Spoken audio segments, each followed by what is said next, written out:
Oh, fellow Africans, today I wish to speak to the African mind from a perspective of political leadership, simply because political leadership is the engine that moves nations either to darkness or to light.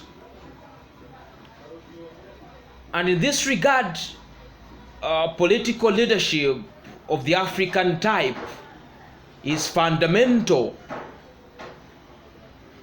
in building an Africa that is self-reliant and an Africa that is sufficiently enough to the African man, woman and child.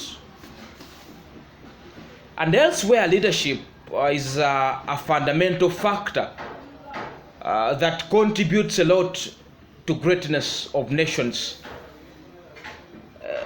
The America of today, or simply the USA, stands on the foundational stone that was laid by George Washington 270 years ago. And recently, as recent as last year, Tanzania's John Joseph Pombe Magufuli demonstrated clearly to us that it is the competent, it is the able and capable leadership that is lacking in Africa. And so may the soul of this great man rest in peace. Yes, the political leadership therefore must be viewed as the arch barricade, if you may, that stands in the highway of progress of Africa. The conduct and character of these people, or the people whom we call our leaders, but without doubt who qualify to be the misleaders of Africa, the people who think that they have monopoly over wisdom, the people whose only priority is the next election rather than the next generation, is what falls Africa. The African politician must also be blamed. The African politician is one whose objective is to accumulate material wealth, to include, among other things, cars, palatial mansions, houses, farms, arcades, etc., and all to the detriment of the people.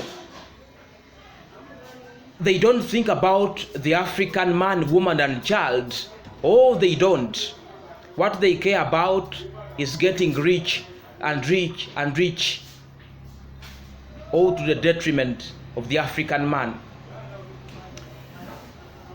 And almost 90% of the people whom we call leaders, they are not leaders. Most of them are only interested in personal gains. Their only aim is to do business. Their only aim is to see that they plunder the resources of Africa. And the day we wake up is the day that Africa will begin to move from the valley of lamentation to the mountain peak of achievement. So therefore, Africans,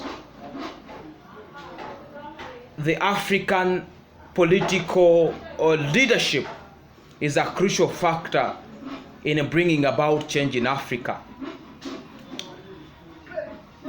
And so in my conclusion, because I want this video to be as short as possible, so that I can enable my fellow youths to view it without encroaching on their data, let us for today stop here and catch me in my next video, still discussing on the political leadership issue in Africa. I thank you.